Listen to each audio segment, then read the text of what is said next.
오늘 말씀은 민수기 1장 1절부터 19절까지의 말씀입니다. 민수기 1장 1절부터 19절 말씀을 저와 여러분이 한 절씩 교독하겠습니다. 이스라엘 자손이 애굽 땅에서 나온 후 둘째 해 둘째 달 첫째 날에 여호와께서 시내 광야 회막에서 모세에게 말씀하여 이르시되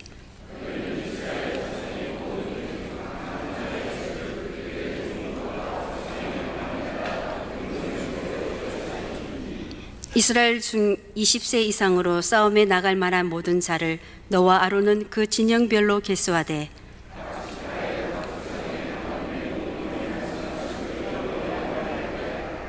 너희와 함께 설 사람들의 이름은 이러하니 르우벤 지파에서는 스데울의 아들 엘리술이요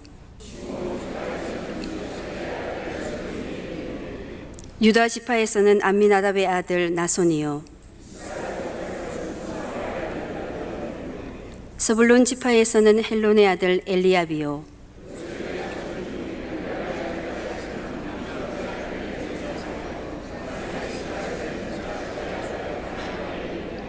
베냐민 지파에서는 기드온의 아들 아비단이요 아셀 지파에서는 오그란의 아들 바기엘이요 납달리 지파에서는 에난의 아들 아히라이니라 하시니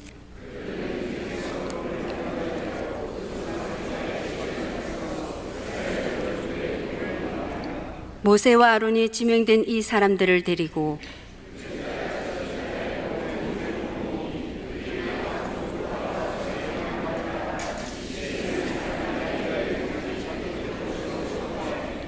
여호와께서 모세에게 명령하신 대로 그가 시내 광야에서 그들을 계수하였더라. 아멘. 민수기 백성의 숫자를 세었다 해서 한자로는 민수기고요. 또 영어로도 numbers 이렇게 나옵니다. 그런데 히브리어 성경에는 보면은 베 미드바르 광야에서 라고 제목이 정하여져 있습니다. 왜 모세 혹은 모세의 후손들은 이 모세오경의 네 번째 책의 이름을 광야에서 라고 정하게 되었을까요? 이 제목 안에 이 책이 갖고 있는 내용과 메시지가 명료하게 들어 있습니다. 기독교 역사상에서 2000년 동안의 이 민수기는 모세오경 중에서는 가장 소홀하게 다뤄졌던 책입니다. 별로 묵상할 부분이 없다라고 생각되었었기 때문입니다.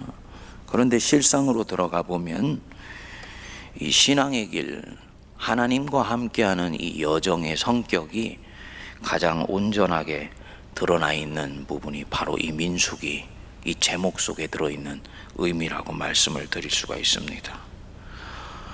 선택된 백성 이스라엘이 출애굽하여서 입가나안하는 그 사이에 시내 광야가 있다.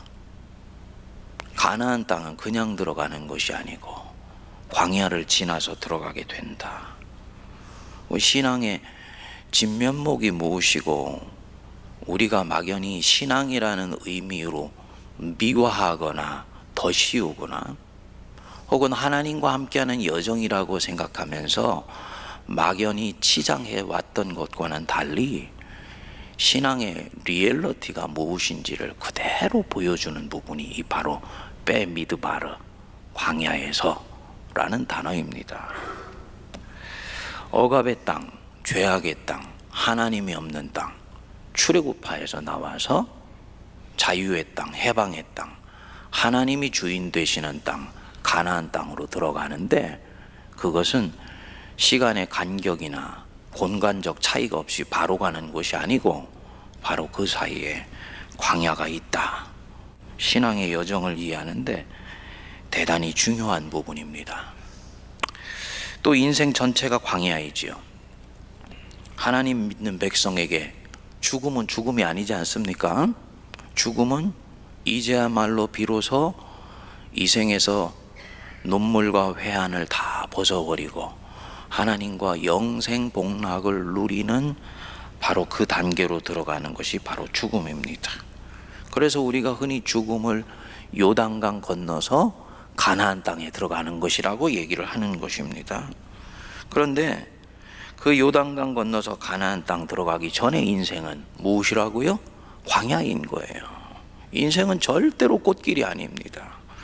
이 로맹 롤랑이라는 유명한 프랑스의 시인이자 작가가 얘기하기를 인생은 장미꽃을 뿌려놓은 탄탄대로가 아니다. 우리가 고등학교 때 자주 읽었던 그런 내용의 문장 아닙니까? 행복도 있고 기쁨도 있고 즐거움도 있지만 인생에는 원치 않는 삶의 함정과 고난과 역경이 도처에서 기다리고 있더라. 인생은 애매모호함으로 가득 차 있는 것이고 불확실성으로 꽉 차 있는 것이야. 원치 않는 불행으로 사고를 당하기도 하고 이제 좀 살만하다 싶었더니 암에 걸리기도 하고 그토록 사랑했던 사람인데 제일 먼저 떠나보내는 경우들도 생기고 그게 인생이다라는 것입니다. 그것은 신앙을 갖지 않은 사람뿐만 아니라 신앙을 가진 사람에게 있어서도 도처에서 나타납니다. 하나님이 꼭 벌을 주시려고 그 인생 속에 역경을 주시는 것 아니고요. 지은 죄가 많기 때문에 그런 것도 아닙니다. 알 수 없는 고난의 신비가 도처에서 자리 잡고 있는 것이 그것이 바로 인생이더라. 그래서 원치 않게 수십 년을 붙들고 기도하는 제목들이 성도님들 삶 구석구석에 있습니다. 신방을 하고 상담을 해보면 저분한테는 정말 근심이나 고민이 없을 것 같아. 아니에요. 모든 사람들 속에는 몇십 년을 붙들고 기도하는 기도 제목이 다 한 가지씩 있습니다. 그 사람을 정말 겸손하게 하게 하시려고 하나님이 고고 박아놓으신 건가? 꼭 그런 것들은 아니더라는 것입니다. 그럼 무엇으로 얘기를 할까요? 이런 인생을. 인생이라는 거는 광야이구나. 이렇게 우리가 읽을 수 있는 부분이죠. 여러분 솔직히 예수 믿고 편하세요? 아니에요. 마음은 편할 수 있지요. 육신은 때로는 고단하고요. 세상적인 가치로 보면, 인간적인 부분으로 보면은 예수 믿고 편하다 나는 이런 사람 없습니다. 예수 믿고 난 뒤에 여러분들이 주님 따라 살려고 하면 할수록 도전이 기다리고 있고 역경이 있습니다. 행복은 잠깐이고 또 새로운 광야가 시작이 되더라고요. 그게 인생입니다.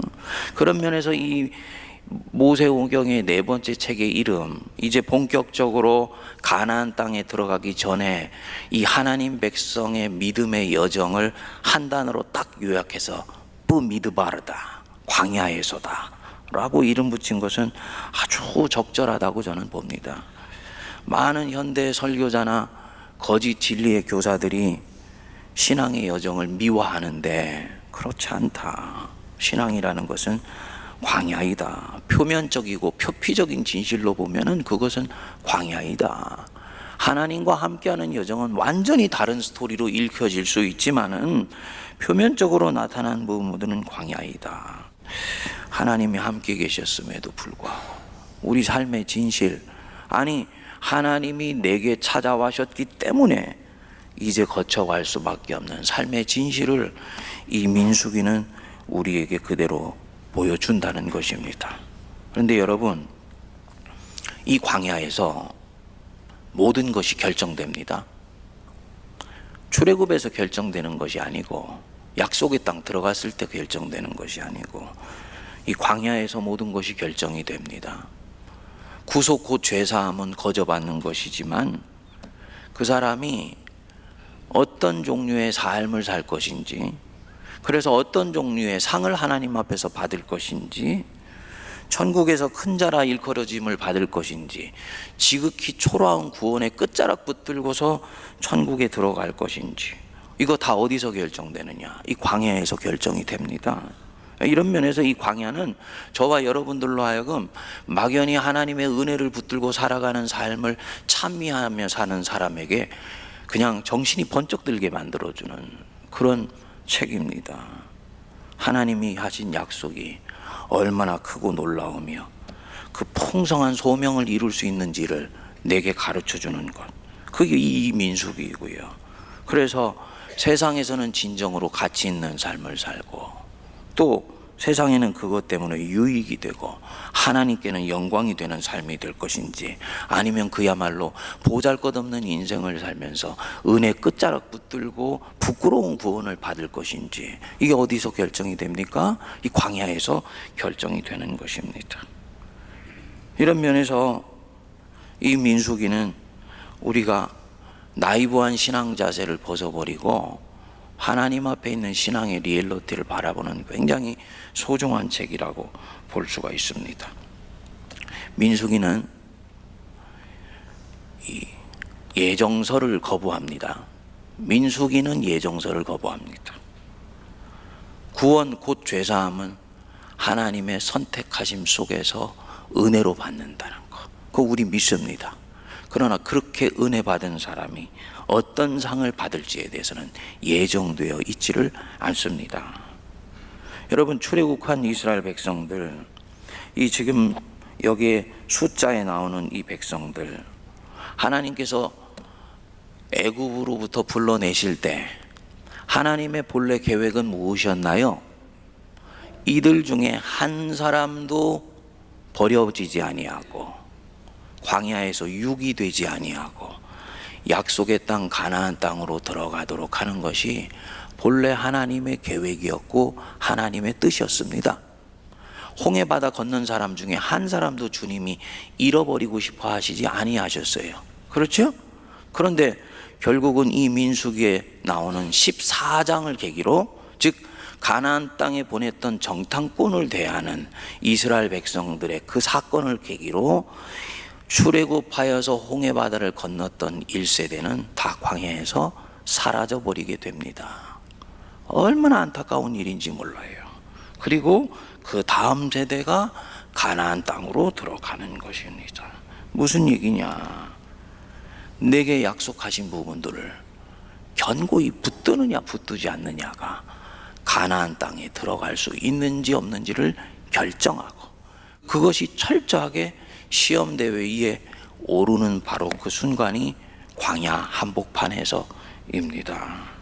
이 부분에 있어서 이 책은 내게 약속하신 것을 견고히 붙들도록 우리를 권면합니다.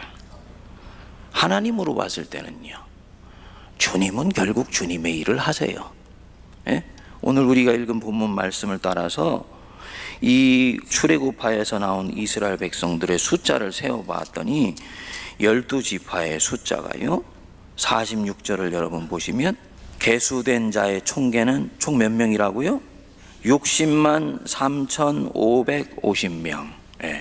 장정만, 전쟁에 나가서 적군과 싸움을 할 수 있는 숫자만 60만 3,550명. 대략 성경학자들은 얘기하기를 전체 이스라엘 백성은 한 200만 명 정도가 되었을 것이다 라고 얘기를 합니다. 근데 이 민수기 앞에 나오는 출애굽기 1장에서도 그 애굽에 들어간 사람의 숫자를 세는 것으로부터 똑같이 시작을 합니다. 애굽에 들어간 야곱의 족속의 숫자가 몇 명이었습니까? 70명이었습니다. 70명이 들어갔는데, 70명이 애굽에 들어갔는데 그 애굽에서 핍박과 채찍질 속에서도 결국은 장정만 60만 3,550명이다. 하나님께서 이 이스라엘 백성의 조상 아브라함에게 하셨던 약속이 이루어지고 있는 것입니다. 네 후손의 숫자가 하늘의 별같이 바다의 모래같이 많아지게 되리라. 지난 이 출애굽에서 여기까지 오는 과정 속에서 어떤 사람은 신실했고 어떤 사람은 불순종했으며 어떤 사람은 하나님을 믿었고 어떤 사람은 주님을 불신했습니다. 어떤 사람은 주님 가까이로 갔고 어떤 사람은 시간이 지나면서 광야에서부터 점점 주님으로부터 멀어져 갔습니다. 개개인 한 사람 한 사람의 형편이 어떻든 간에 여러분 꼭 기억하십시오. 하나님은 하나님의 일을 결국 하십니다. 하나님은 하나님의 일을 이루십니다. 그러면서 하나님의 영광은 내 자신이 어떻게 살았는가와 상관없이 주님은 주님 자신의 영광을 결국은 가져가세요. 그거는 만군의 여호와의 열심히 그것을 결국 이루시는 것입니다. 문제는 뭐냐? 주님 앞에 서 있는 개체인 나 한 사람 한 사람입니다. 주님은 주님의 일을 하시는데 기왕이면은 한 번 살고 가는 인생, 주님 앞에 서 있는 나도 그 주님의 영광을 보석처럼 빛낼 수 있는 한 사람이 되어야 되는 것이지, 부끄러운 구원을 주님 앞에 받는 것으로 인생이 맞춰진다면 이것만큼 안타까운 것이 없는 것이지요. 출애굽해서 나올 때는 세상을 거둘 것 같은 믿음으로 살겠다고, 주님의 약속, 모든 사람이 있더라도 나는 절대로 잊지 않을 것이라고 주님 앞에 약속하고 나왔는데, 인생 광야 살아가는 공안에 자기의 사명도 잊어버리고 부르심도 잊어버리고 주님의 은혜에 그 끝자락만 붙들면서 그렇게 사는 인생이 있다면은 주님 보실 때는 그것은 안타까운 인생이요, 광야 속에서 사라져버리는 인생이 되어버린다는 것입니다. 이런 면에서 이 민수기를 보면은 전반부와 후반부가 달라지게 됩니다. 1장부터 25장까지 그 인구를 계수하는 장면이 한번 나오고요, 그리고 26장부터 다시 인구를 계수하는 장면이 나옵니다. 그래서 1장부터 25장까지가 출애굽하에서 나왔지만 하나님을 신뢰하지 못하고 광야에서 사라져갔던 9세대의 신앙의 모습을 보여주고, 26장에서부터 끝장까지가 그 발판 위에서 새롭게 믿음의 계보를 쌓아나가는 바로 다음 세대의 삶의 모습을 보여주는 것입니다. 이 광야를 지나가고 이 광야 속에서 신앙의 걸음에 있어서 출애굽하였을 뿐만 아니라 입가나안, 광야를 들어왔을 뿐만 아니라 광야를 나아가는 바로 그 세대가 되기 위해서는 무엇이 정말 필요한 것인가, 그것을 이 민수기는 우리에게 잘 보여주는 책입니다. 무엇을 붙들어야 되겠습니까? 약속하신 이가 미쁘시다는 것, 요거 믿으셔야지 돼. 출애굽할 때 내게 하셨던 약속하신 그분 미쁘시다는 것. 그래서 우리가 믿는 도리의 소망을 견고히 붙들 때 마침내 그 소망이 나로 하여금 입가난하여서 하나님이 주신 약속을 성취하며 누리며 다음 세대에 전수하도록 붙들어 주신다는 걸 믿으셔야지 됩니다. 이 민수기를 읽는 모든 코드가 바로 이 부분입니다. 그래서 히브리서 10장 23절은 말씀합니다.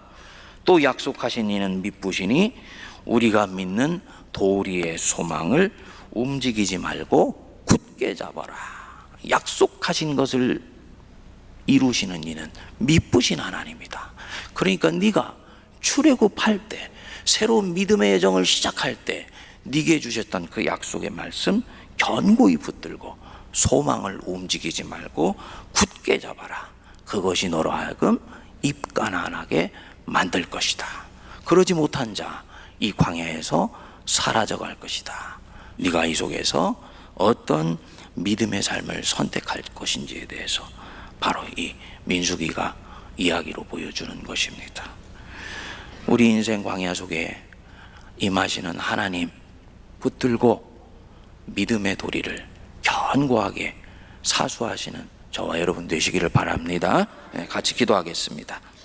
우리 주 예수 그리스도의 크신 은혜와 하나님 아버지의 만극하신 사랑하심과 성령님의 위로교통 감동 감화 역사하심이 광야 같은 인생 한복판에서도 하나님의 말씀과 그분 자신을 견고히 붙들고 약속의 땅 가나안 땅으로 들어가기로 다짐하는 모든 주의 백성들 머리 위에 피로 값주고 사신 이 제단과 이 나라와 이 민족과 온 열방 위에 이제로부터 영원토록 함께하옵시기를 간절히 축원하옵나이다. 아멘.